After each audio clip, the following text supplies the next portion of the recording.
用微光照亮夜晚，用温暖温润心灵。亲爱的朋友们，欢迎来到微光夜读，我是郑爽，今年27岁，和老公王天结婚3年了。婚后，我辞掉了月薪3万的工作，专心相夫教子。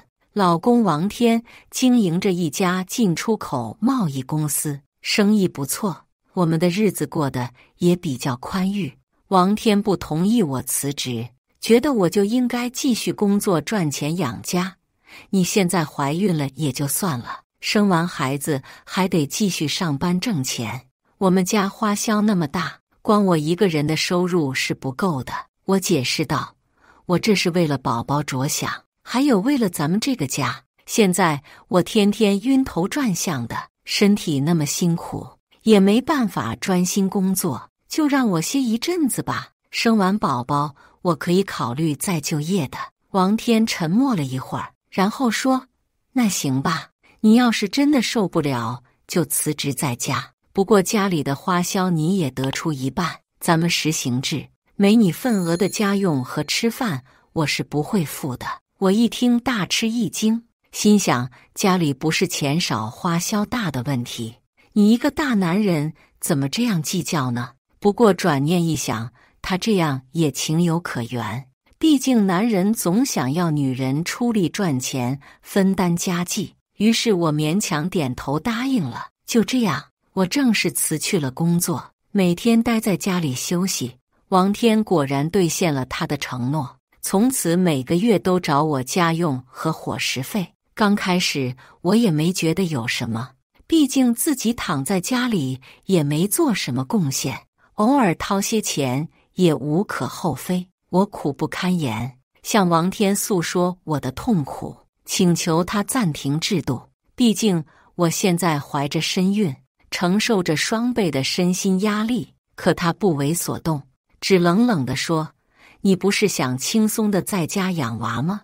那就自己扛着呗，难不成还要我来伺候你？那天王天工作回来后，看到地上的衣服乱七八糟，脸色立刻就难看起来。他粗鲁地把地上的衣服扔到我跟前，厉声道，就你这点家务都做不好，整天就知道在家吃吃喝喝，真是个废物。我咬着嘴唇没吭声，忍着情绪把衣服重新叠起来。自从怀孕以后，我的手脚越发笨拙，动作也变得迟缓，做家务固然不像从前那般迅速熟练，然而老公完全不领情。他认为我是故意懒惰，存心要跟他过不去。这次事件之后，王天便时常无故发脾气，动不动就质问我花钱去哪了，为什么家里东西总是不翼而飞。我解释再三，他也不听，只一味命令我注意管教好我们的保姆阿姨。实际上，我早就见识过阿姨的诚实善良。她年过50，为人低调勤快，经常主动帮我分担部分家务。我相信绝对不是她偷窃，这明显是老公在故意针对我。这样的日子让我痛苦至极，然而我不敢吭声，只能拖着沉重的身子苦苦撑过每一天。因为我知道，我肚子里的宝宝是我唯一的精神支柱，我不敢因情绪不好影响了孩子，也不敢和老公发生更大的争执。终于，在又一次与老公大吵后，我实在忍无可忍，决定离开这沉重的环境，回娘家待产。我给老公发信息说我回娘家小住几天，结果他二话不说，直接打来电话，态度非常恶劣。郑爽，你他妈给我滚回来！你想走是吧？我告诉你，就凭你这毛病一大堆的身板，要是离了我，你还怎么生存？快给我把屁股挪回家，不然我立刻让你死无全尸！老公的这通电话吓得我浑身发抖。我知道他此言非虚，只能哽咽着说会回去，但我心里也明白，我和老公之间恐怕已经青灯古佛了。回到家里，我战战兢兢地寻思要怎么面对老公。一边思前想后，一边做着家务。谁知道我才简单收拾了一下客厅，老公就突然冲我大吼：“我真是容忍你太久了，连家都打理不好，你究竟给我家带来了什么？快给我滚！”说罢，他一把抓起我的胳膊就往门外拖。我痛得直叫唤，一边护着肚子一边哀求道：“老公，你饶了我吧，我这不是还怀着身孕吗？”王天像是听不见我说话，死死攥着我胳膊，把我扔出了家门，然后砰的一声大力甩上了门。我呆坐在地上，看着紧闭的房门，泪水止不住地往下流淌。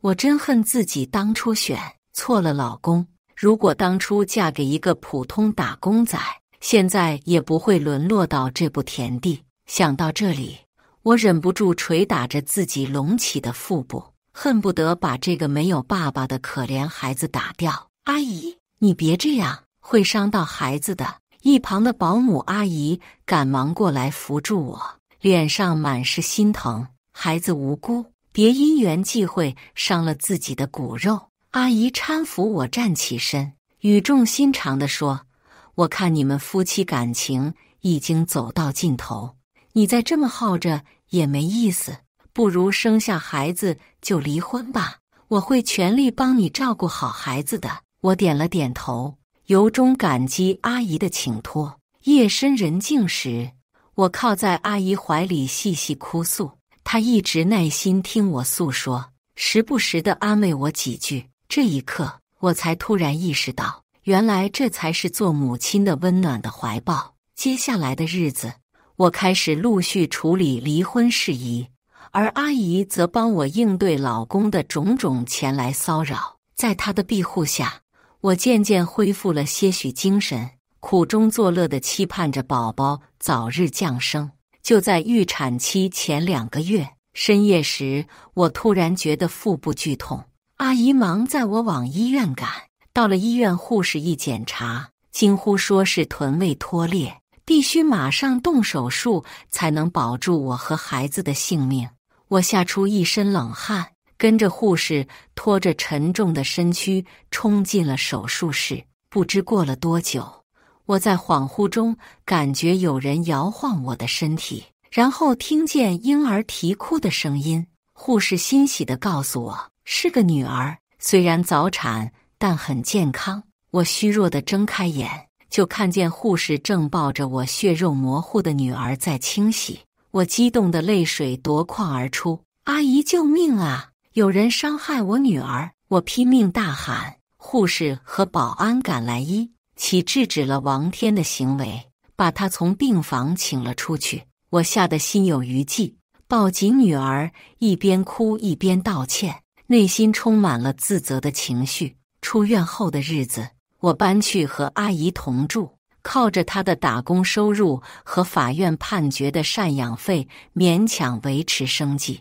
王天再也不敢来骚扰，只是时不时寄来恐吓信件，要求我交出女儿抚养权。看着信上狰狞的字迹，我不禁为女儿未来的安危担忧。好在我申请到了福利金，加上阿姨的打工和法院判决的赡养费，暂时足以维持我们母女的生活。只是我深知，想单独抚养女儿，还需要更多更稳定的经济来源。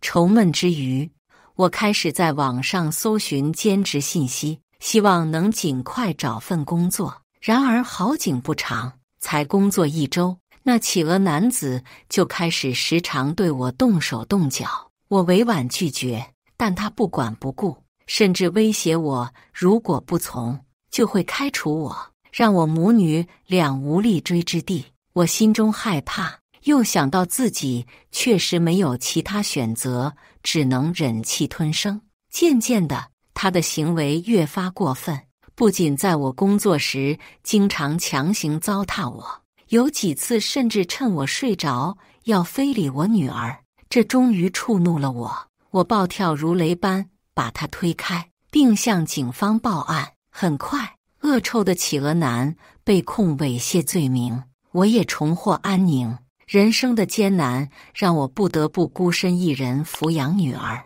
但我不会放弃。我时刻告诫自己要坚强，为了宝贝的明天。现在我重新找了份游泳教练的工作，虽然收入微薄，加上政府补贴刚够维持生计，但求稳妥。我会努力给女儿最好的生活，让她健康快乐成长。我开始教泳课，每天带着女儿奔波于游泳馆与保姆阿姨家之间，大部分时间女儿都是由阿姨照看，我只是负责赚钱养家。虽然生活拮据辛苦，但看到女儿天真烂漫的笑脸，我就感到万分欣慰和满足。渐渐的，我的泳课也变多了，除了儿童课程，偶尔也有成人预定私教，尤其是我教的女性较多。她们中不少上了年纪的富婆常常表达对我的好感，让我颇感意外。我猜她们大概是喜欢我身材健美的模样，加上我的运动经验丰富，能切实帮助他们达到体能锻炼的目的。就这样，我的收入水平稳步提升，加上政府福利补贴，生活渐渐宽裕了些。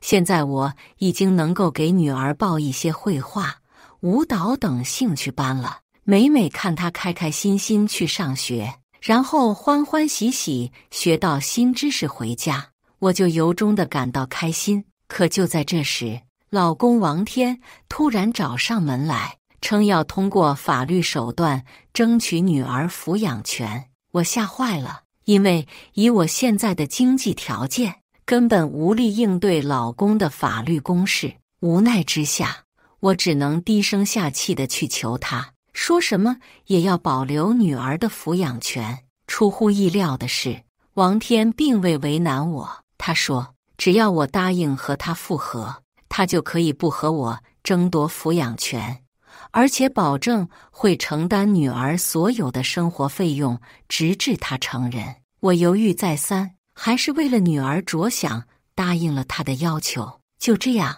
我牺牲自身利益，重新嫁回了老公家中。一开始，老公对我和女儿都很好，家里的生活环境也明显改善许多。然而好景不长，老公渐渐又开始对我疏远冷落，有时甚至当着女儿的面辱骂我。我再次体会到做他老婆的痛苦，但为了女儿，我只能忍气吞声。直到有一天，王天离家出差回来，向我提出想要再要一个孩子。我吓坏了，生怕再次怀孕会重蹈覆辙。二话不说，我就收拾行李，带着女儿逃之夭夭。然而刚出城，我就收到老公发来的信息，上面只有一个地址，属于他的一处房产。我颤抖着打开定位，映入眼帘的是一栋气派的独立小院。老公的信息紧随其后跳出，这是送给你女儿的成人礼物，你可否放下成见，给我们一个重新开始的机会？最终，我选择了宽恕，并决定给老公一个重新开始的机会。我们全家再次团聚在这栋小院里，开启了新的生活。我辞掉了泳教练的工作，专心相夫教女。老公王天重新恢复了当年的温柔体贴，他给了我一个诚恳的道歉，并向我承诺会永远爱护我们的家。渐渐的，我发现自己真的开始信任并重新爱上这个曾经伤害过我的男人。日子一天天地过，我们一家三口过得其乐融融。直到有一天，女儿放学回家，兴奋地说学校要组织参加音乐比赛，但是需要筹措昂贵的服装制作费用。我一听，心里就打鼓，因为这无疑是一笔巨大的开销。然而让我意外的是，老公二话不说就同意了，不但承诺会全款支持女儿的比赛，还主动申请当女儿的专车司机，送她去各种训练和彩排。看到老公如此大方，我是又惊又喜。就这样，在老公的鼎力支持下，女儿得以全身心备战这场音乐比赛。终于，比赛当天，我看到台上女儿身穿晶莹剔透的水晶裙，神采奕奕地带领队友表演。当她优雅地弹奏小提琴，清澈的音符融化了全场，我泪流满面，激动不已。最终，女儿的队伍如愿赢得了这场音乐比赛的冠军。领奖台上，女儿开心地拥抱老公，两个人脸上洋溢着同样灿烂的笑容。我知道，老公赢得了女儿的真心，他也真正成为了一个称职的父亲。也许，原谅和重启才是我最好的选择。我和老公重新找回了当初相爱的感觉，一家人围坐在餐桌前欢声笑语，这种温馨让我感受到前所未有的满足和幸福。也许终点并不是离婚收场，有些婚姻只是需要一次远行，而现在远行过后，我们终于又回到起点，开始新生。这一次，我们会珍惜彼此，携手并进，直到生命的最后。正当我沉醉在家庭之乐中，渐渐的却发现老公有些异样。他开始频繁出差，有时深更半夜才回家，同时他的手机老是关闭定位，拒绝被找到。我起初并没有太在意，以为是公务繁忙的正常表现。直到有一天深夜，我突然被楼下汽车引擎的轰鸣声惊醒。我掀开窗帘一看，老公正跟一个长发女子在车里吻得难舍难分。我震惊之余怒不可遏，当即冲下楼，狠狠拍打车窗。老公慌忙推开那女人下车，口吃着说这是他的同事过来讨论公务，但眼神中的慌张已说明了一切。我再也忍不住情绪，一巴掌呼上老公的脸颊。王天，我算是看清你的真面目了，装什么装？还同事，分明就是小三。老公甩开我的手，没有一丝悔意的冷笑。郑爽，你以为我会一直被你牵着鼻子走吗？别天真了，想要留住我还早了20年。我彻底崩溃，和老公大吵了一架后，把他赶出了家门。几天后，老公就通过律师送来了协议书，同意配合我办理离婚手续，但要求完全剥夺我的抚养权，否则会尽一切手段让我下不了台。我绝望至极，为了保护女儿，也只能选择结下条件，忍辱负重，接受老公的要求。于是，我再次沦为只能偷偷摸摸见上女儿一面，而我的精神状态也每况愈下，整日的失魂落魄，对生存失去了信心。直到失业沦落的那天，我决心彻底了结自己，独自一人来到了城郊的悬崖边。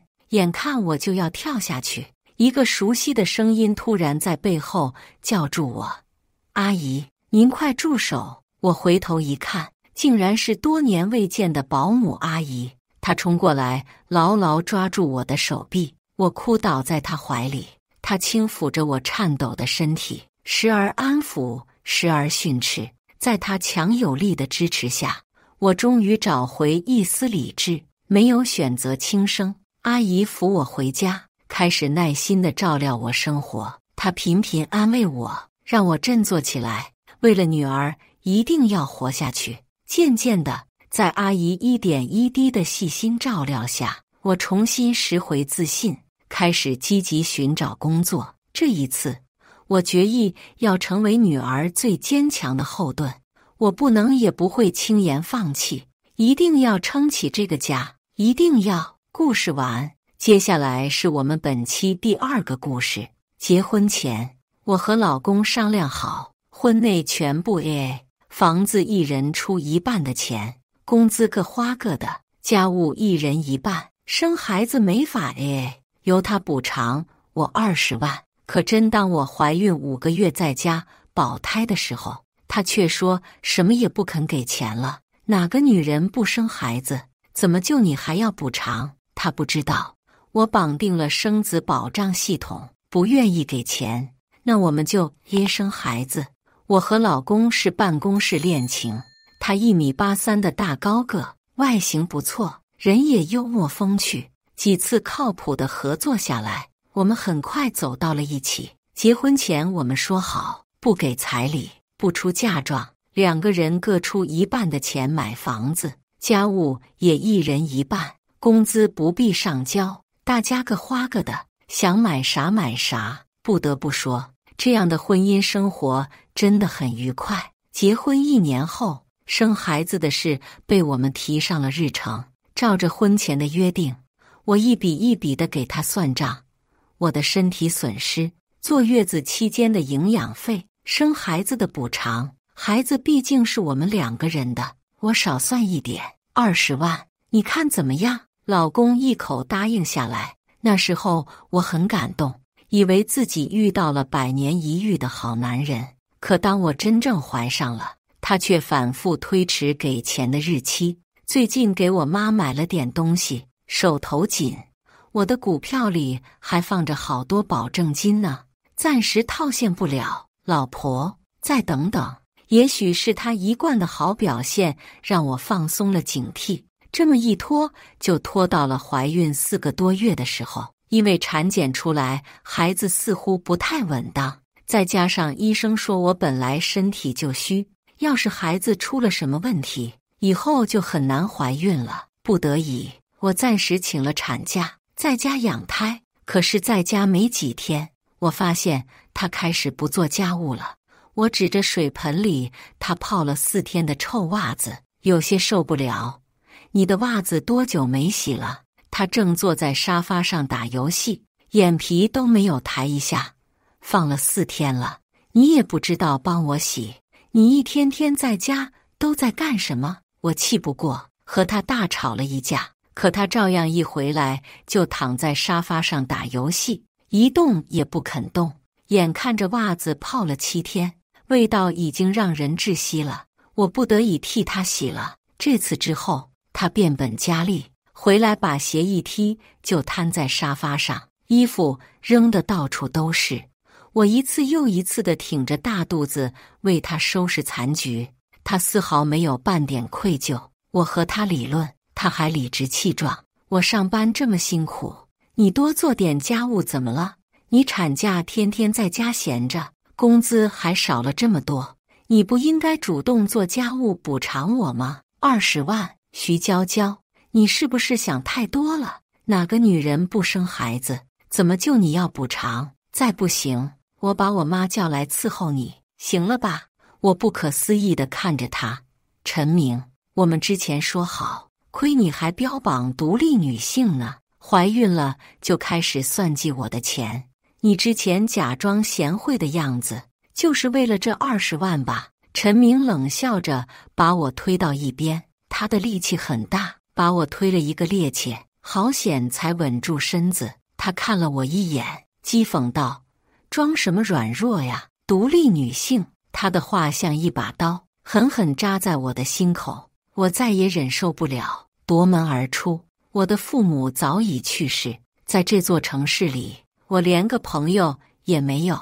我想不通，一向温柔体贴的好男人，怎么就变成了这个样子？即使我在街上走了2个小时，他连一个电话也没有打。不对，他发来了一张账单和一条消息：昨天的火锅花了206.5，给我转103就好。嚯，真是大方！冷风吹醒了我的大脑，我越想越气。房子也有我的一半，凭什么是我一个人在外面吹风？明明是他的错，凭什么让我一个人受罪？我才不要惯着他！于是我果断转头回家洗漱，上床睡觉，躺在温暖的被窝里。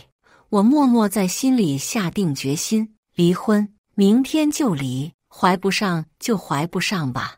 我不能让我的孩子降生在这样的家庭里，有一个这样的父亲。对不起呀，宝宝，妈妈也很舍不得你，可是妈妈不想让你受苦。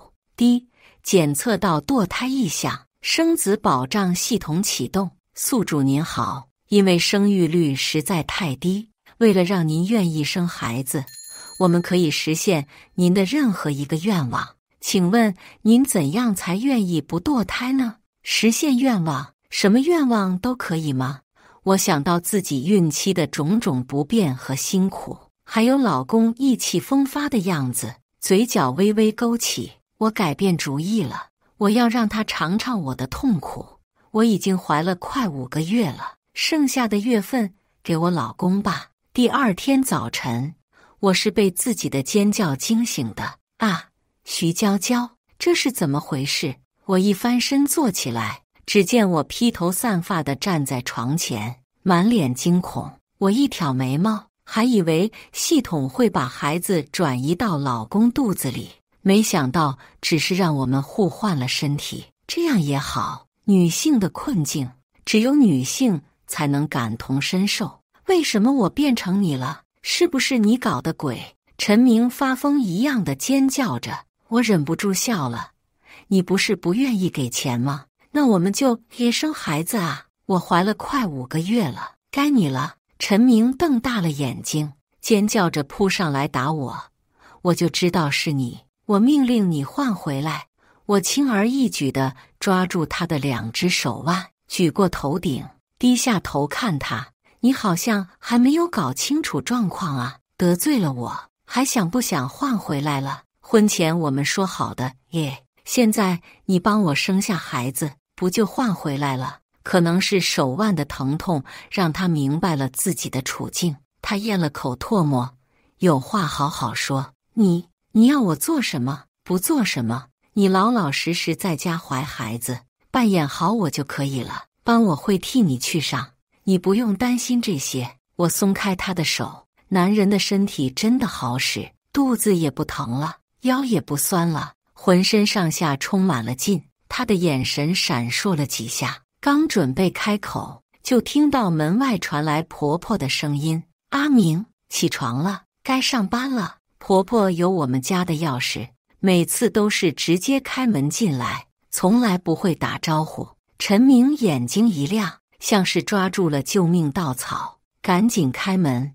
妈，你可算来，你一个女人家怎么披头散发的？这都几点了，还不给她做饭？没等她话说完，婆婆已经劈头盖脸地数落起她来。陈明的眼里有些茫然。妈，我是阿明啊。徐娇娇，你又搞什么花样啊？哪个女的怀孕了像你这么多事？婆婆继续输出。我在边上看得发笑。自从我怀孕以来，之前慈祥的婆婆再也懒得演了，总是变着法的跟我找茬。我对她就发疯。即使我把这些事告诉陈明，她也只会让我忍忍。既然她这么爱忍，就让她也忍忍吧。陈明显然被骂得懵了。我不管她，拉着婆婆的手往外走。妈，她可能是在家里待太久了，脑子不太好。今天不知道什么风，老说她才是我，你别和她一般见识。我笑眯眯地拍拍婆婆的手，给她打预防针。没爹没妈的，就是没教养，怀孕了还这么多事。婆婆满脸不耐烦，我心里一寒，下意识握紧了拳头。怀孕前她可不是这么说的，她说我爸妈去得早，以后她就是我的亲妈。我深吸一口气，逼着自己冷静下来。她一个人又怀着孕，您还是得多照顾一点吧，带着肚子多不容易，毕竟自己的身体，我还是很心疼的。婆婆没注意到我的异常，开始教育我。妈说了这么多遍，你怎么还是不听呢？她孩子都这么大了，你对她不好，她又能怎么样？离了婚，她一个女的，哪有能力养孩子？对了，她工作上的事，你弄得没问题了吧？我悚然一惊，陈明还对我的工作做了什么？我扯出一个笑来。当然了。婆婆满意地点点头，继续滔滔不绝。当初就是看她不要彩礼，才答应了你俩的事，结果她把事情搞成什么样了？哪有男人工作1天回来还要做家务的？你现在不拿捏她，以后怎么办？还怀孕了要补偿，没有你，他哪来这个孩子？你给他一个孩子，这是恩情。你安心去上班吧，妈来给你治治这女人的毛病。我在心里冷笑连连，面上却装作赞成的样子。妈，你说的对，太不像话了，得好好治治他。我回头看了眼房间中呆滞的陈明，挑了挑眉毛。陈明啊，陈明，让你妈好好伺候你吧，有婆婆在家伺候，我安心去上了班。陈明的岗位是开发，我对需要的技术一直很熟悉，上手很快，甚至做得比他好。但是一到公司，我就发现了不对，我原来的工位上摆满了其他人的东西。上司没和我说这件事啊。我不动声色地找到陈明的工位，趁打开电脑的功夫，假装不经意地往那边看了一眼。胡小丽，一个有些熟悉的名字。我拿出陈明的手机快速翻找，很快找到了和他的聊天。他似乎是上个月刚入职的员工，入职以后就由陈明带着，接手的就是我的工作。两个人的聊天很频繁，一开始只是一些工作上的问题，到后来开始每天早安、晚安，约饭、约逛街、约酒店。这才1个多月，进展的也太快了。再仔细一看，胡小丽桌上的那几支口红，分明是我找了大半个月的那些。男人不自爱，就像烂白菜，祝你们垃圾配桶，长长久久。很奇怪，可能是因为已经决定离婚了，我好像没有多伤心。自己不要的东西被别人当成宝贝，这感觉还挺奇妙的。没等我收拾好心情，胡小丽女士已经风情万种地向我走来。明哥，你昨天和老板说的我的工作上的事情，工作上到底有什么事情？我脸上不动声色，学着陈明的语气，肯定没问题的，你放心。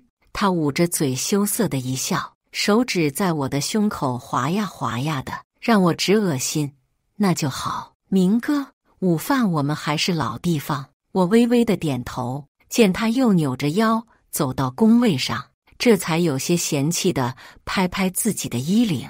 知三当三的女人，一股子廉价香水味，也就陈明这么个没品位的男的喜欢。接下来的1个小时，我旁敲侧击，总算从同事口中拼凑出了陈明这段时间做的事情。即使是受害人，我也得承认，陈明在下一盘大棋。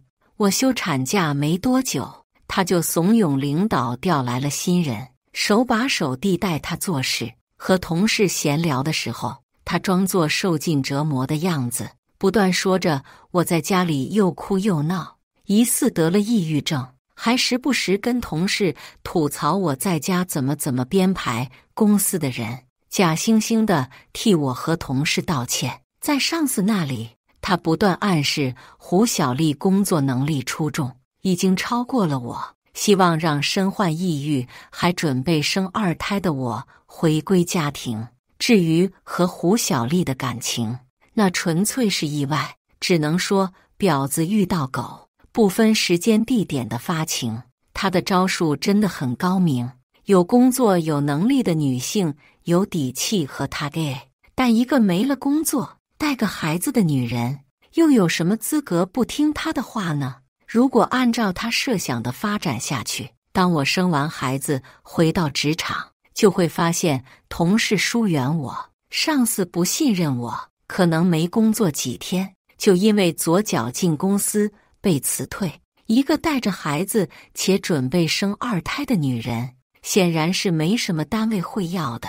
而对被辞退原因一无所知的我，只能哭着回归家庭，老老实实伺候他。可惜他没想到自己会和我换了身体。我冷笑一声，这些招数我会一个一个让他品尝的。还没等我思考完中午应付胡小丽的方法，陈明就给我打了电话，你快点回来，我要被我妈冻死了。听着他带着哭腔的声音，我忍不住笑出了声。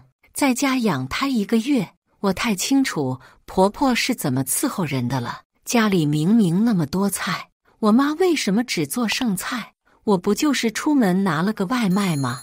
她怎么能把我关在外面？你快点回来开门，我只穿了一件睡衣，都要冻死了。婆婆之前也来照顾过我几回，说是照顾，其实就是帮忙做个饭。陈明在的时候，餐桌上各式各样的菜摆得满满当当，她一走，婆婆就把好吃的都拿走，把剩菜煮成一锅，搅和搅和就给我吃。这样的猪食我当然是不吃的，每次都给自己点外卖。她看不下去了，威胁我再点外卖就把我关外面。所以每次拿外卖我都很小心，不给她这个机会。这下好了，把她的好大儿关门口了。一想到这，我就乐得不行。我学着以前陈明的样子说道：“你别胡说，我妈对我这么好，怎么可能给你吃剩菜？是不是你不懂事得罪她了？”我没有，她就是针对我。陈明吼了一半，突然不说话了。我继续学他：“我妈辛辛苦苦给你做菜，你为什么点外卖？老人家的一片心意就这么被你糟蹋吗？这都是你自找的，就算是我妈的错，你忍忍不行吗？我妈养我多不容易。”陈明沉默了，这些话都是他曾经说给我的，我不过是把他的话原封不动地送还给他而已。娇娇，我错了，娇娇，我不是人，你来救救我，我真的要被冻死了。他哀求道。我看一眼时间，也该吃午饭了，收拾东西就准备回家。毕竟是自己的身体，总不能真的冻坏了。再说他们这么母慈子孝的，不亲眼看看怎么行？开车到家也就10几分钟，可门口的陈明已经被冻得不成样子了。他一身单薄的孕妇装，抱着自己的胳膊不停地走动。见了我，他满脸是泪地扑过来：“快开门，我要被冻死了，腰也痛死了。我妈怎么可以这样？我怀的是她的孙子啊！”我笑得很开心，这么点苦就受不了了。陈明，你妈养你不容易，你怎么能这样说她呢？老人家给你做饭多不容易，你怎么还挑三拣四的？活该你被关在门外。我工作有多忙，你不知道吗？为了帮你，我都没和胡小丽吃饭呢。他脸色大变：“什么胡小丽？我们只是普通同事。老婆，你别误会，我们之间什么也没有。没关系，我会好好帮你经营你的小情人的。”看他又心虚又惶恐的样子，我乐了。这些事慢慢和他计较。我掏出钥匙打开门，带着他回了家。婆婆正坐在沙发上嗑着瓜子，瓜子皮到处都是。见我们俩进来，她眼睛一瞪：“不就是把你关外面吗？你把阿明叫回来干什么？他上班这么辛苦，你也不体谅一下？”陈明气得大吼：“我只是拿了个外卖，你怎么能把我关在外面？我还怀着孕呢！现在知道我还怀着孕了，之前是失了智还是瞎了眼？怎么就那么不懂事呢？”我冷笑着在边上打圆场：“你怎么和妈说话呢？妈给你做饭多不容易。”婆婆一听，得意地从厨房里端出一碗鸡汤：“你看看，我给她炖了好久的，她非要吃外卖。”陈明瞪大了眼睛：“她给我吃的根本不是这个，她煮的明明是昨天中午的剩菜，被你放到哪里去了？”我了然，婆婆最喜欢这样表面一套背地一套的伎俩。这碗鸡汤多半是她做给自己吃的。以前我们为此吵过不少架，陈明总是无条件相信他妈的话，说什么我妈不是这样的人，你别乱说，要不是我自己能挣钱有底气，怕是得受不少气。既然这样，我知道真相又怎么样呢？当然是向他学习。娇娇，你怎么这么不懂事？你怀着孩子，我妈还能害你不成？陈明一听，发疯的要挠我的脸：“你明明知道我说的是真的，你就是故意的。”徐娇娇，你这个恶毒的女人！”婆婆不由分说地给了她一个耳光。好啊，你还敢打我儿子！看着陈明捂着脸大哭的样子，我凑过去，在他耳边小声道：“这就受不了了，陈明，这只是刚刚开始。你不是总说你妈对我好吗？那就让她好好伺候你吧。做男人的这几天，我真的是太爽了，肚子不疼了，腰也不酸了，一觉睡到大天亮，感受着浑身上下充沛的精力。我愈发意识到生育对女性的不公。一想到陈明之前以工作太辛苦为借口，一到家就打游戏，我就气得牙痒痒。这些罪，我得通通让他尝一遍。为了换回身体，陈明老老实实地扮演起我的角色。可是很快他就受不了了，孩子已经有点大了，肚子沉甸甸地坠着，走路都得扶着。他不能久坐，坐一会儿就疼得厉害。晚上睡觉也只能侧躺着，睡得浑身酸疼，还得起夜5、6次。每次他起来我都知道，但我总是假装没醒的样子，还微微打起呼噜。毕竟之前我遭受这些的时候，他也是这样心安理得的。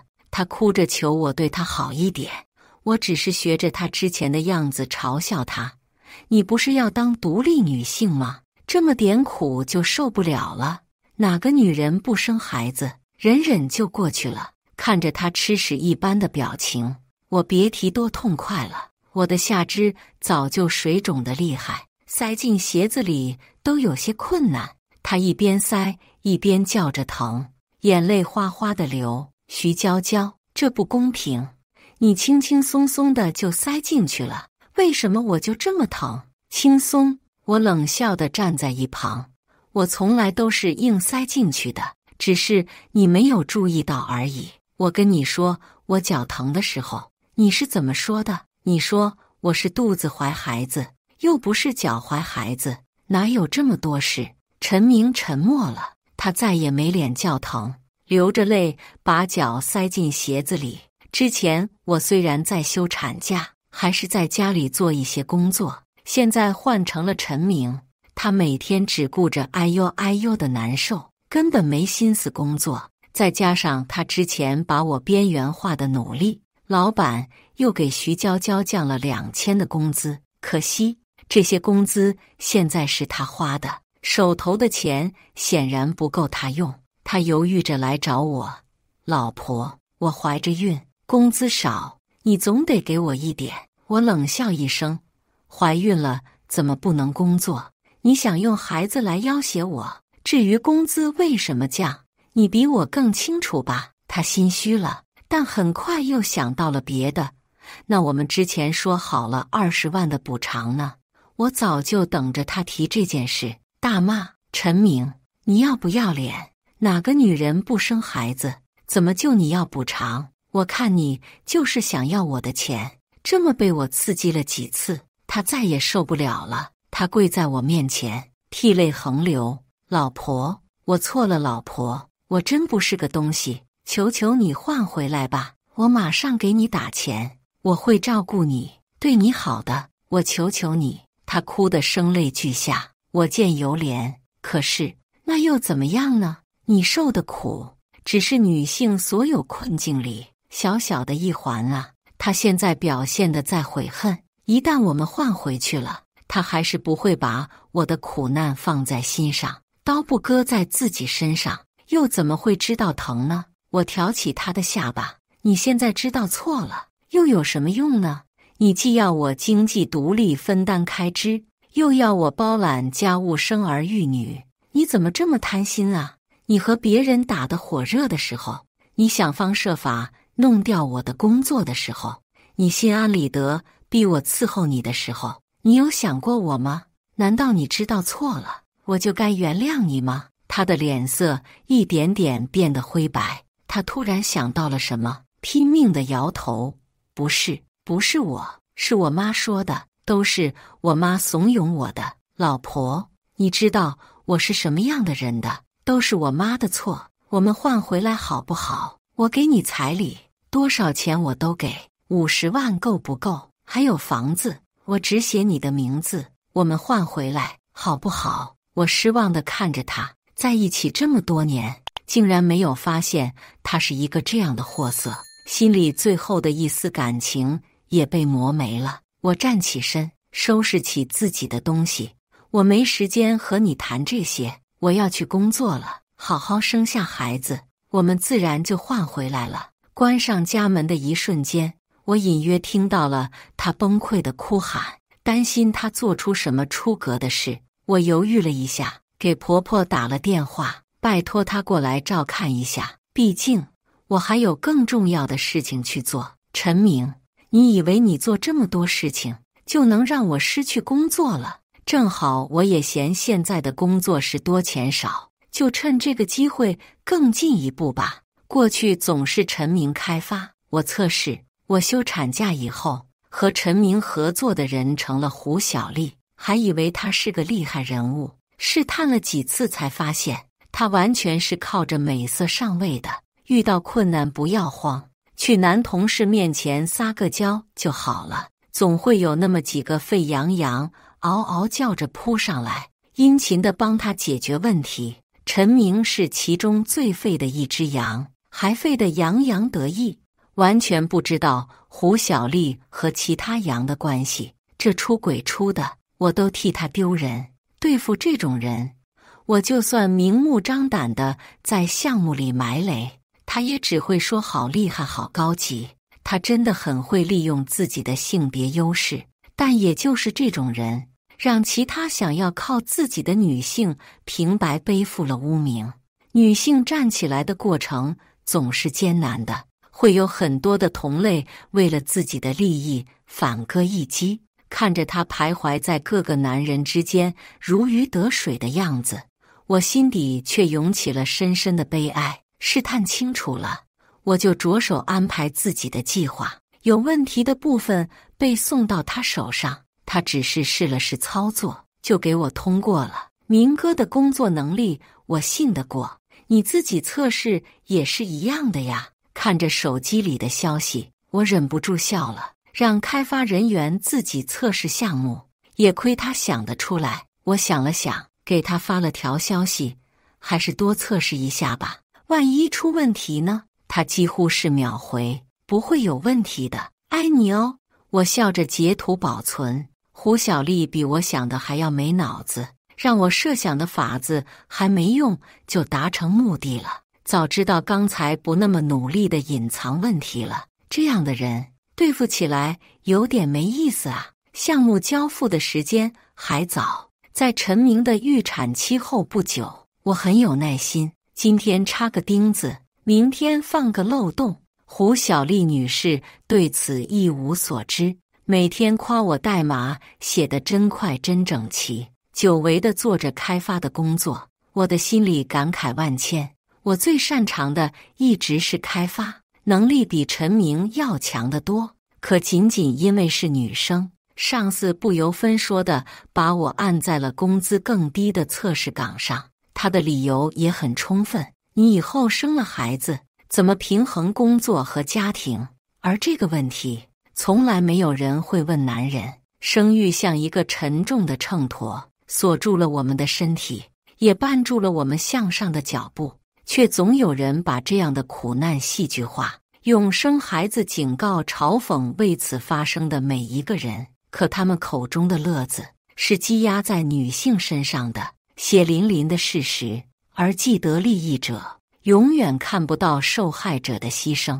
我闭上眼，压住心中的波澜壮阔。哭泣是没用的，控诉也是没用的，弱者收到的只有怜悯，而不是尊重。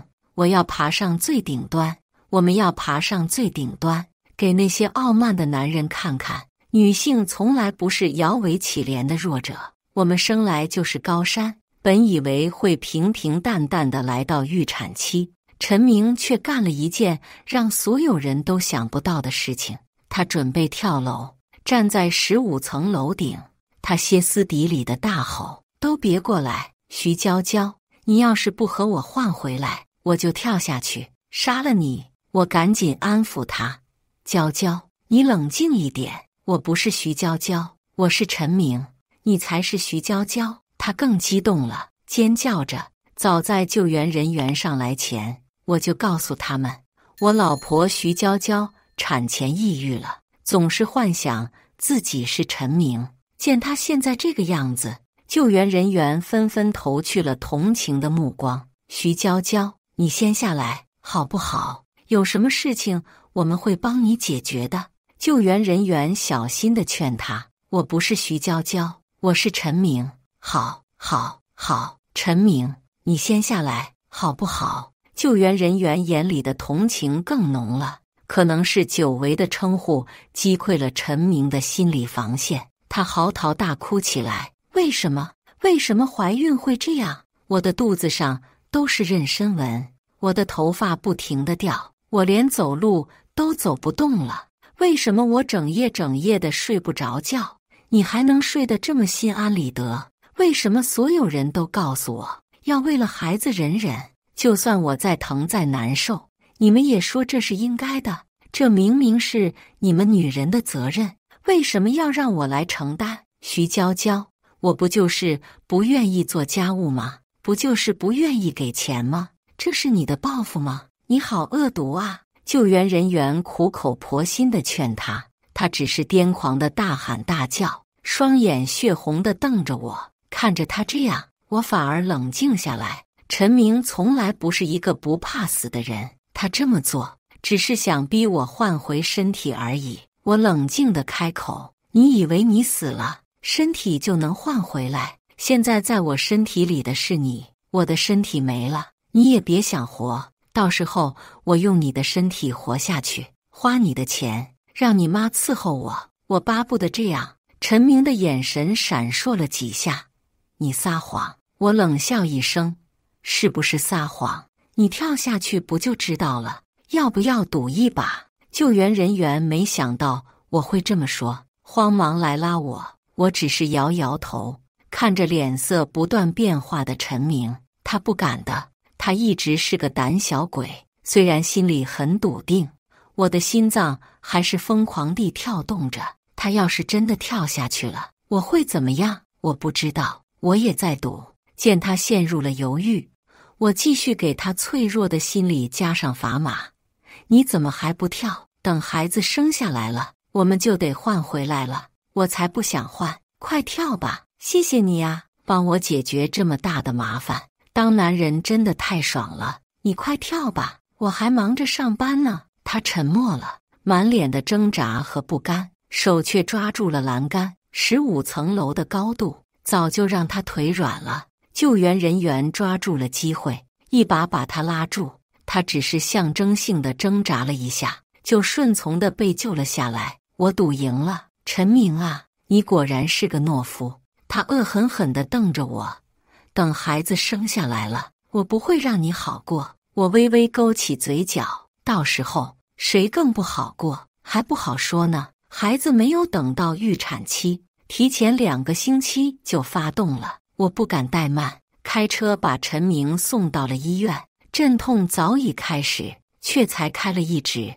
陈明死死抓着栏杆，哎呦哎呦地叫着。我心里暗暗发笑。怀孕前给他看产妇生孩子的视频，他可是很自信的，说什么这些女的就是不行，要是我来生，肯定不会吭一声。现在整个妇产科就数他声音大呢。隔壁床产妇看不下去了，省点力气吧，这才刚开始疼呢。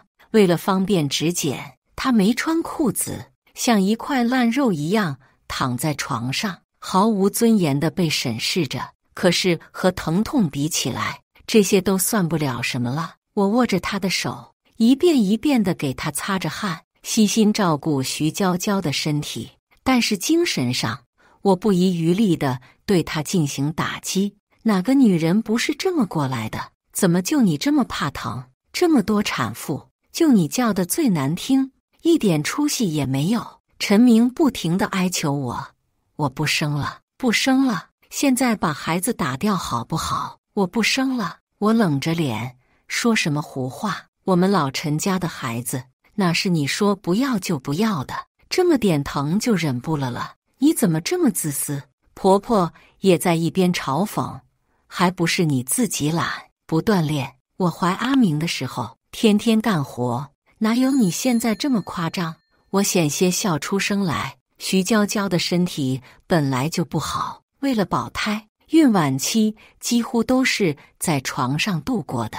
婆婆可真是站着说话不腰疼，要是她知道每天被她骂、被她欺负的人是自己的好歹，指不定怎么心疼呢。那就剖，快点把孩子拿出来，疼死我了！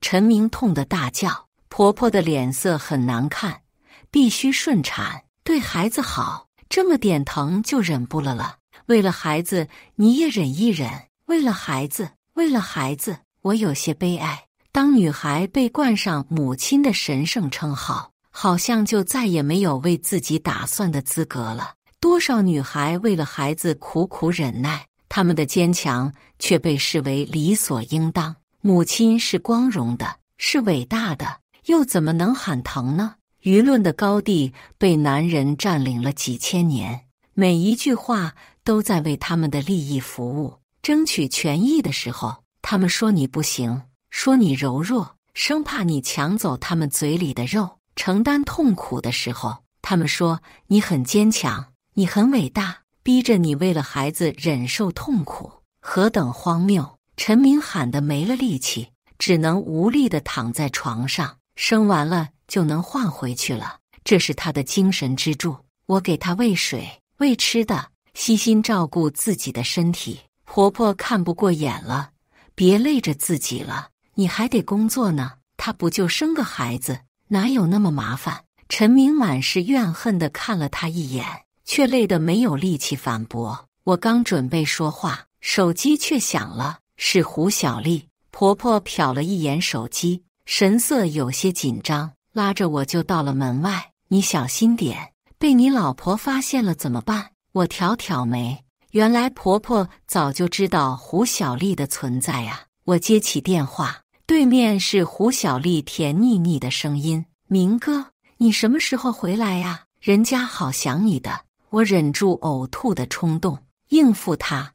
乖，我老婆生孩子呢，生完了就来陪你。可是人家都找好酒店了，你老婆黄脸婆一个，有什么好照顾的？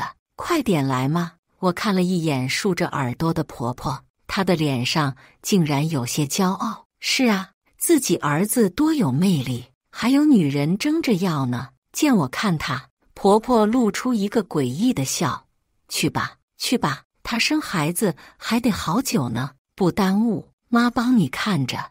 我在心里冷笑一声，如果现在站在这里的是陈明，他多半马上就走了。算算时间，离我反击的日子也不远了，不如加一点料。一想到这里，我心中一动，说道：我还是在医院陪着吧，毕竟他在生孩子。生孩子怎么了？你到底来不来？你最近怎么回事？是不是不爱我了？我怎么会不爱你呢？我只是最近工作太累了。什么工作太累了？你是不是不行了？再次被拒绝的胡小丽大发脾气。我装作心虚的样子。你胡说什么？我怎么可能？话还没说完，我匆匆挂断了电话，一副被猜中了隐疾的狼狈模样。婆婆的脸色一阵红一阵白。阿明，你……我强忍着笑，假装恼羞成怒的样子。妈，你胡说什么呢？走进病房，我再也忍不住心里的快乐。胡小丽那个大嘴巴，想必能帮我好好的宣传一下。疼痛让陈明完全失去了理智，不停说着要剖腹，可惜决定权不在他的手上。婆婆咬死了不同意，不停地骂陈明没良心。怎么有你这么狠心的吗？孩子顺产身体好，必须顺产。医生说产妇身体状态还可以，完全可以顺产，之后也好恢复，有医生的保证在，我也放心的让她等待顺产。阵痛了整整1天，陈明终于被推进了产房。进产房前，他癫狂地大笑起来，马上就结束了。马上就换回来了。徐娇娇，你看我怎么报复你？我皱紧了眉，听着产房里不断的惨叫，我的心始终悬着。宿主您好，孩子即将出生，感谢您为生育率做的贡献，请问你要结束交换身体吗？系统的声音再一次响起，我心中一喜，可以之后再结束吗？当然可以，您想要什么时候结束呢？我勾起嘴角，那就等我身体恢复好再说吧。陈明生了6斤4两，一个健健康康的女儿，女儿丑丑的，我却怎么看也看不够。婆婆很高兴，女儿好啊，要2胎就没有压力了，以后还能帮着照顾弟弟。我皱着眉反驳她，什么叫没有压力？我的女儿，我当然要给她买房买车的。病床上的陈明无力地躺着，满脸绝望。他想不通，明明生完了，为什么还是没有换回来？他疯了一样地拉住我的袖子，为什么没有换回来？徐娇娇，你又搞了什么鬼？你是不是骗我？我轻而易举地甩开他的手，说什么疯话？安心坐月子吧，坐完月子就好了。他呆呆地躺在病床上，眼睛里毫无光彩。为了恢复身体，我早早地订好了月子中心。看到价格，婆婆很是发了一通脾气，订这么贵干什么？坐月子而已，干嘛浪费这么多钱？虚弱的陈明披头散发地靠坐着，看向他的眼睛里满是怨毒。我拍着婆婆的背，妈，人家毕竟是专业的，早点恢复也好，早点要2胎不是？婆婆眼珠子一转，点点头，有道理，还好是顺产，方便要个弟弟。床上的陈明一听这话，歇斯底里地喊起来，我不生，打死我也不生了，你们休想！婆婆不满地看了她一眼，小声问我，她工作那边你弄得怎么样了？等她被裁员了，由不得她不生。我冷笑着点头，放心吧，肯定没问题。陈明在家的这段时间根本没精力完成本来就不多的工作，再加上我和胡小丽的共同努力，上司和同事对徐娇娇的不满已经达到了顶峰。要不是产假不能辞退，徐娇娇早就被开除了。而我这个新晋父亲却得到了大家的一致帮助。上司把我叫过去，陈明啊，你老婆有了孩子，总要多照顾家庭一点，公司也是不得已。等她产假结束，就让她回归家庭吧。你最近的绩效很好，工资给你提高到这个数，你觉得怎么样？我欣然答应下来。男人的身份真好用，在岗位上3年不能升职的徐娇娇，只干了4个月的陈明，工资就翻了1倍。眼看着快要收网了，我懒得再应付胡小丽，见了她只是打个招呼。因为被甩而气急败坏的胡小丽把我的隐疾四处宣扬。好了，这下连门卫大叔都知道陈明不行了。感受着别人或同情或戏谑的眼神，我心里乐得不行。月子中心是专业的，但即使是有他们的照料，照顾孩子还是让陈明痛苦万分。他奶水本来就不多，还堵得厉害，孩子吸得他乳头都皲裂了，时不时往外渗血。婆婆说什么都不让他喂奶粉，只能让通乳师一遍一遍地疏导。他整宿的睡不着觉，总是躺在床上默默流泪，头发大把地掉。他不敢打喷嚏，不敢大声说话，生怕漏尿。我不能让自己的身体这样下去，细心地照顾他，开导着他。时间久了，陈明竟然对我生出了浓厚的依恋。娇娇，你才是对我最好的。我以前真的不是人，我不知道生育要受这么多的苦，以后我一定好好照顾你，我们和宝宝好好过日子好不好？在我的照顾下，陈明的身体慢慢的恢复了，孩子被照顾得很好，白白胖胖的，也不闹人，谁看了都喜欢。坐完月子，我们很愉快地带着孩子回了家。眼看着陈明已经帮我度过了最困难的时光，我在心里呼唤起了系统：换回来吧，接下来就是最后的反击了。回到自己身体的感觉很糟糕，充沛的体力不见了，有力的四肢也软绵绵的，哪里都酸胀得厉害。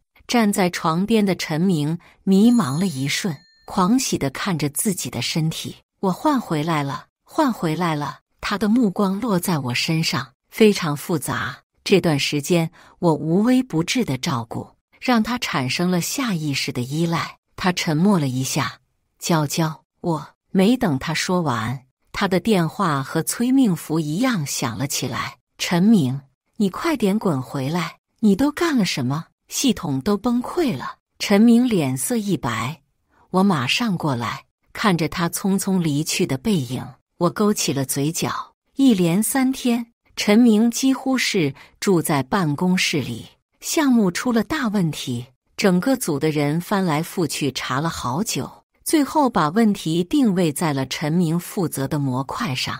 可是找到了这一步，他们却再也没法深入了。不得已，负责人急吼吼地把休假中的陈明叫回来，劈头盖脸的一顿骂：解决不了问题，你就滚蛋！陈明几个月没接触工作，光是看懂我的代码就用了2天。偶尔回家一趟，他愤怒地质问我：是不是你动了手脚？我满脸的无辜，我一个女的，工作能力又不好，哪有能力动手脚？骨子里的傲慢让他相信了我的话，皱着眉匆匆离开了。很快又过去了3天。他们陆陆续续修复了一些小 bug， 但更大的 bug 又出现了。眼看着截止日期越来越近，陈明的头发大把大把的掉。我抱着宝宝，美滋滋地看着他忙碌，说不出的痛快。这么多天的艰苦，终于让他回过味来了，灰溜溜地拿着代码来找我：娇娇，我知道错了，你一定有办法的，对不对？我求求你帮帮我。我不能没有这个工作。我忍不住笑了。你需要这个工作，我就不需要了吗？你边缘化我的时候，怎么没想这么多呢？还是你觉得我没了工作，就得乖乖听你的？陈明扑通一声跪在我面前：你有办法的，对不对？娇娇，我错了，你帮帮我，好不好？女儿还小，我以后一定好好对你们。看着他卑微的样子，我的心里止不住的厌恶。帮你也可以，但必须以徐娇娇的身份。事情发酵的差不多了，该我站出来力挽狂澜了。陈明咬着牙和上司推荐了我。上司显然不信我有能力解决这个问题，抱着死马当活马医的想法，把我叫回了公司。见我坐在电脑前沉思，他不满地对陈明说：这么多男的都找不出来的问题，你求助一个女人是怎么回事？我没理他，自顾自排查着毛病，被他们几个人一通改动。现在的代码比我走时留下的还烂，好在根子上的问题没有变。我一个一个的把问题解决。系统成功运行的那一刻，上司不可思议地瞪大了眼睛，边上的同事兴奋地欢呼起来，有几个甚至无力地瘫软在椅子上。上司的脸色很复杂：娇娇，这次真的多亏了你，等你回来就当这个小组的组长吧。同事们心服口服地点点头，站起来祝贺我。但是上司突然拔高了声音：你们这些男同志怎么还比不过人家女孩子？让一个女孩子当你们的顶头上司，丢不丢人？以后要加把劲才行。总是这样，女人比不过男人是应该的，男人比不过女人就是耻辱。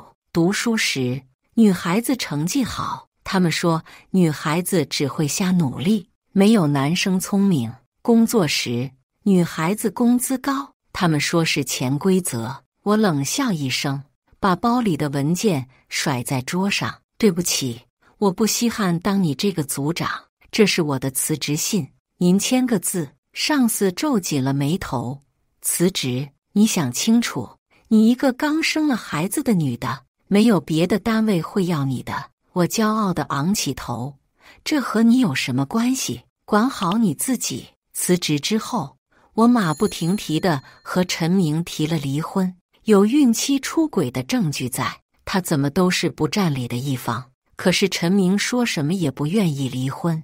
娇娇，我都替你生孩子了，你别离开我好不好？我会对你和孩子很好的，我的工资都给你，那20万也给你，我们别离婚好不好？都是我妈的错，我已经和她断绝母子关系了，她不会来烦你了，你回来好不好？我什么都没有和她说，只是带着孩子搬进了更贵的月子中心，悔改的烂白菜也是烂白菜，收破烂的都不稀罕。孕期被虐待的陈明对他妈早就充满了怨恨，再也不肯见婆婆，即使婆婆在门口哀求了一整天，陈明也没有放她进家门。绝望的婆婆打电话来骂我，都是你害得我和我儿子变成这样，你好恶毒啊！我笑了，你知道之前你百般虐待的是谁吗？是你的好儿子啊！他没发疯，我们交换了身体，替我怀孕生子的一直是你的好蛋儿啊！你在她怀孕的时候这么欺负她，她怎么会不恨你呢？要不是你一直想着虐待我，怎么会落到今天这个地步？电话那头的婆婆沉默了一下，歇斯底里地吼叫起来：不可能，不可能！不信的话，你问问你的儿子不就好了？我干脆利落地拉黑了他，连一句话都懒得多说。对他们，我真的积累了太多的失望。项目的问题解决了，下一步就是追责。负责开发的陈明显然逃不掉，不甘心的他发疯一般的想把责任推到胡小丽身上。要不是他测试这么不认真，问题早就暴露了。我一直劝他认真测试，是他自己不听。我有证据，为了证明自己的话，他提交了自己和胡小丽大段大段的聊天记录，不堪入目的婚外情就这样暴露在所有人的眼皮底下。更有好事者做成了 PDF 四处转发，陈明不行的传闻也随着 PDF 四处扩散。等陈明意识到这一点的时候，怎么挽回都已经来不及了。陈明和胡小丽都被开除了，在业界的名声也彻底臭了。不过这和我有什么关系呢？离婚诉讼很顺利，那个 PDF 我省了不少功夫。孩子还小，我也有抚养能力，法院理所当然地把他判给了我。离婚后，我给孩子改了名字，徐于安，给予的予，安全感的安。女孩的安全感，只有自己能给予自己。身体彻底恢复以后，我给老公司的竞争对手投递了简历。上次力挽狂澜的操作在业界流传得很广，新公司对我的能力非常认可，给我开了很高的薪水。我埋头工作，不放过任何一个证明自己的机会。虽然很辛苦，但看着女儿甜甜地啃着脚丫，什么都值得。我的能力一直不错，没有了性别歧视的上司，再靠着自己的奋斗，我的事业发展得很快。入职不久，我被调到位于帝都的总部，担任某个大项目的主管。高昂的薪水让我很快在帝都买下了自己的房子，有了和女儿的家。我不停地提升自己，拼了命地向上爬，因为脚步实在太快。过去的那些事已经在我身上看不到痕迹了。同事看不下去了，劝我：你一个女人为什么要这么辛苦？我沉默了一下。是啊，为什么要这么辛苦呢？可能是想证明给所有人看吧。为什么我们费尽心思做到了最好，却因为性别女就被拒绝？为什么我们靠着双手爬到了很高的位置，却要被怀疑是出卖了自己的身体？为什么我们只是想要发出自己的声音，就要被嘲笑、被威胁、被污名化？凭什么？凭什么？女人也可以做得很好，女人也有能力把握自己的命运。如果这个世道对女人是歪着的，我们就一点一点地把它掰正。改变从来不是一瞬间的事，但是有我这一代人的努力，我的女儿的处境是不是会变好一点呢？我微微勾起嘴角，为了我的女儿，为了千千万万个女儿。故事完，接下来是我们本期第3个故事。我是个勤劳的家庭主妇，和丈夫以及年迈的婆婆相依为命。自从婆婆身体每况愈下后，我们不得不雇佣护工，家中的开支骤增。可我和丈夫的收入有限，根本无法全部承担下来。渐渐的，我开始对这种制的婚姻生活产生怀疑和不满。有一天早上，我照旧忙着打理家务，婆婆便开始数落我，地板上都是污渍，你是不是连拖把都不会用了？我的衣服又没熨烫平整，你是想气死我吗？哎呀，你倒是会找理由，要不是我这把老骨头，谁愿意搬来给你添麻烦呢？婆婆愤愤不平地说。婆婆见我情绪低落，态度稍缓和了些，但很快又板着脸走开了。我长长叹了口气，继续手头的活计，可内心的愤懑和矛盾却无处宣泄。就这样，我们一家人在沉重的氛围中度过了一个又一个难熬的日日夜夜。就在这种矛盾不断升级的日子里，一场意外降临了。有一天，婆婆在厨房不小心摔倒，造成骨折。我赶忙将她送往医院，可医疗费用高昂，给我们这个小家庭带来了沉重的经济负担。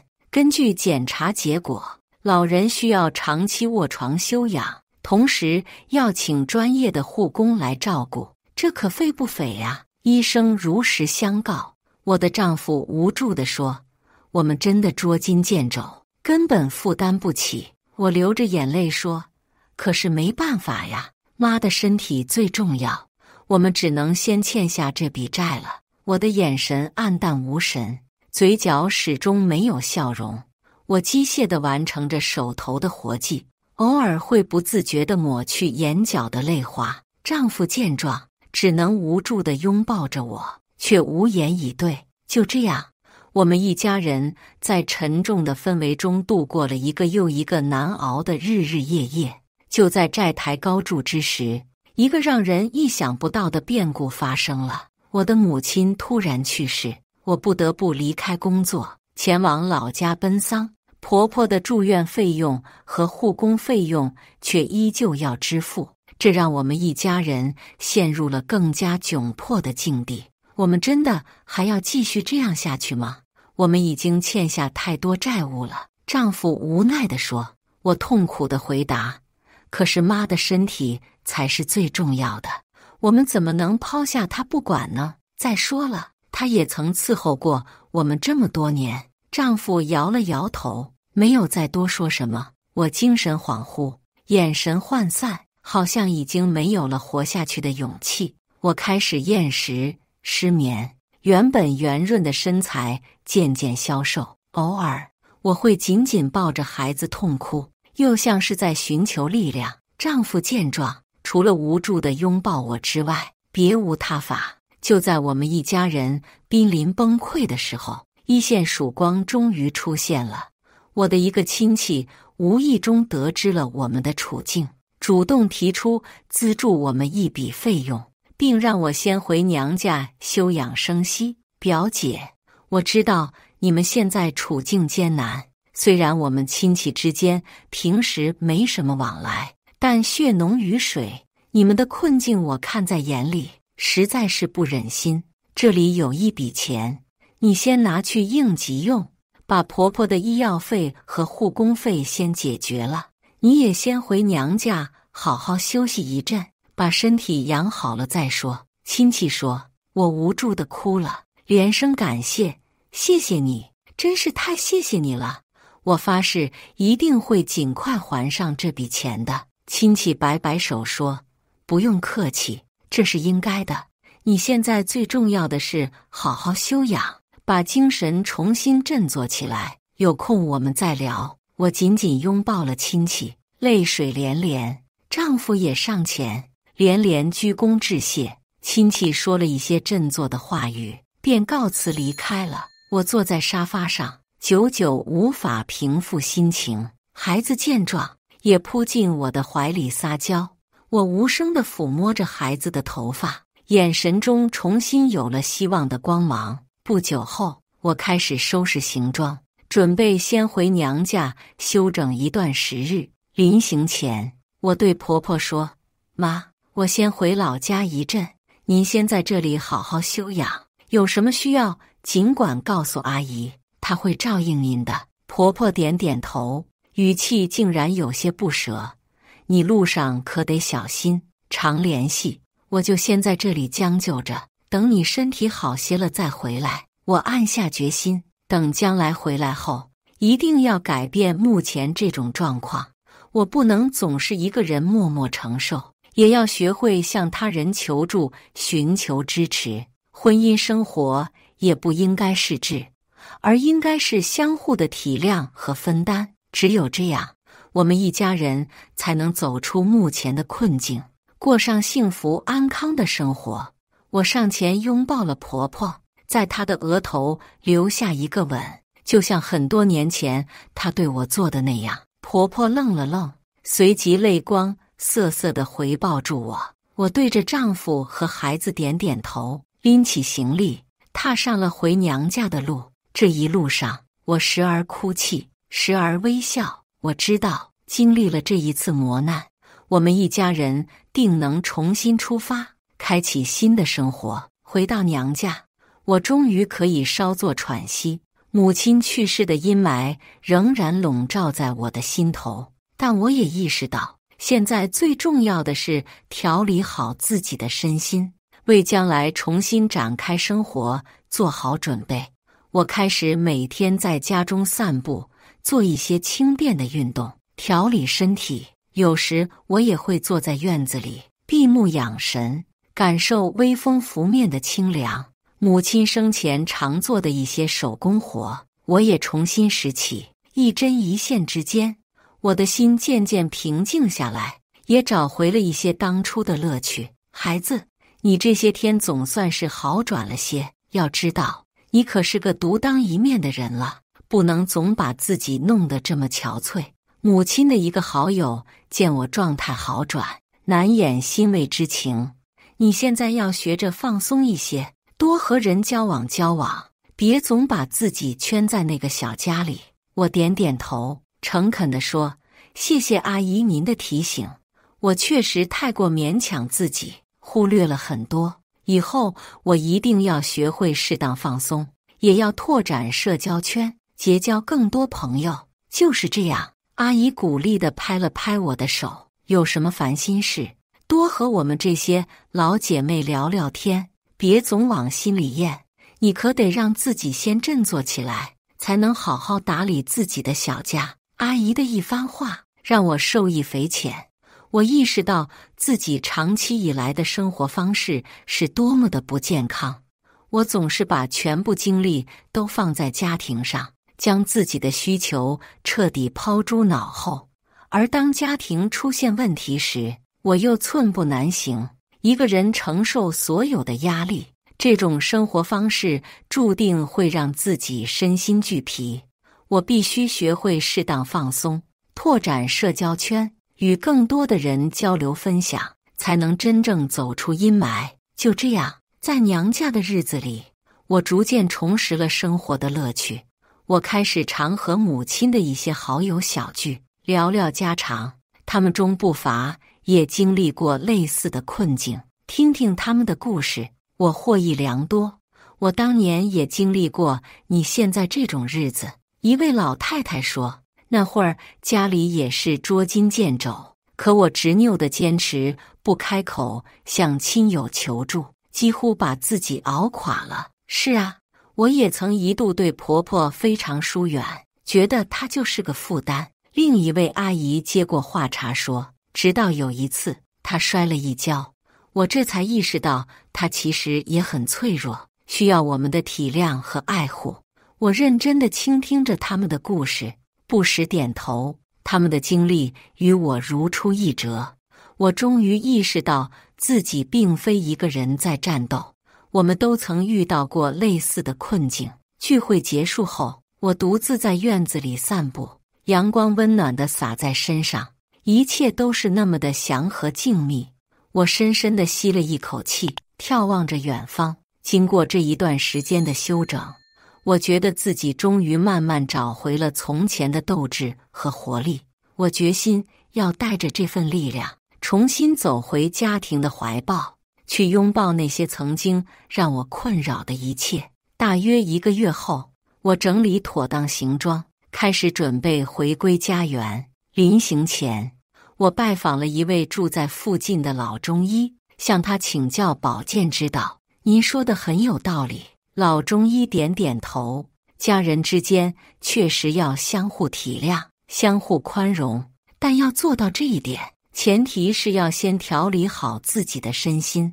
您可要多锻炼身体，保持乐观积极的心态，才能应对各种困难。我诚恳地说，我会谨记老人家的教诲。这1个多月，我已经做了很多心理准备，决心要带着新的生活态度，重新走进家庭的怀抱。很好，很好。老中医赞许的点头，保重啊，一路顺风。我内心坚定而充满力量。这段时间的休整，让我不仅身体有了重大复原，更重要的是，我的心态发生了翻天覆地的变化。我意识到，要过上幸福美满的生活，光靠自己一个人的努力是远远不够的。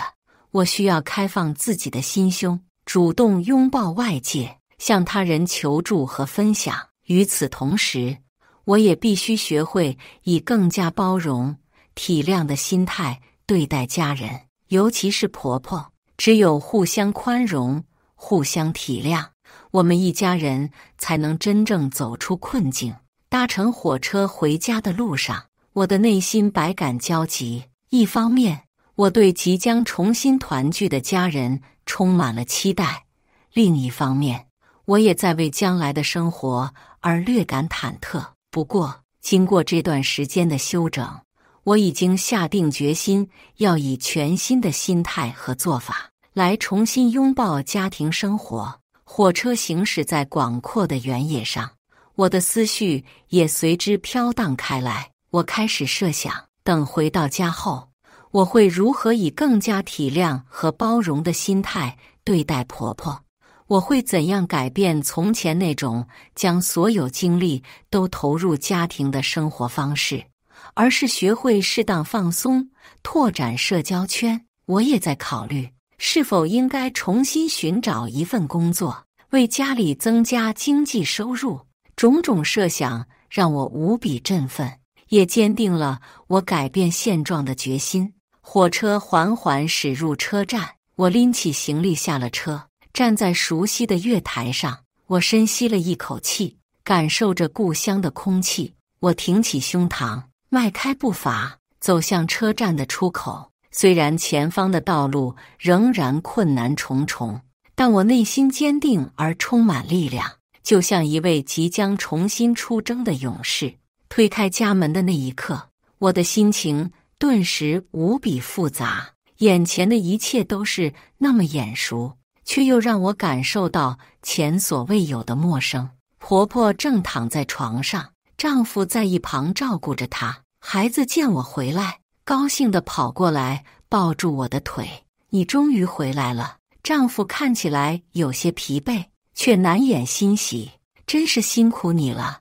我上前拥抱了他，由衷地说，没什么，这都是应该的。妈，您看起来气色不错呀。婆婆点点头，没有作声。我走到床前，牵起她的手，诚恳地说，妈，以后的日子不会再那么艰难了，有什么需要尽管开口，我们都会体谅您的。婆婆愣了愣，眼圈有些发红，她用力攥了攥我的手，似乎是在表达着某种复杂的心情。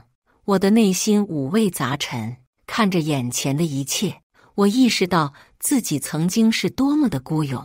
我是一个人在为这个家操劳奔波，却很少向他人求助。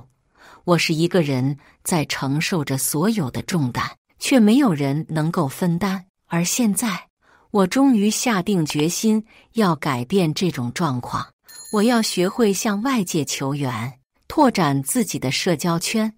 我也要以更加体谅和宽容的心态对待家人，而不是将他们当成负担。只有这样，我们一家人才能真正走出阴霾。就这样，在家人的簇拥下，我们开始了新的生活。我尽量减轻了家务的负担，每天都会抽出时间外出散步，锻炼身体。偶尔，我也会和一些朋友小聚，聊聊天，放松心情。听说你最近过得不错呀，看起来也精神多了。有一次，一位老友见我神采飞扬，难掩惊喜之情。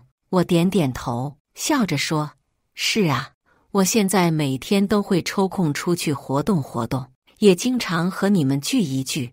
以前我总是把自己圈在家里，现在想来真是太累了。你可算是醒悟过来了。”老友拍着我的肩膀说：“以前我们就说你太过勉强自己，现在可算是学会放松了。要知道，生活可不只有家庭这一回事。”我会心一笑，心里对自己的改变感到无比欣慰。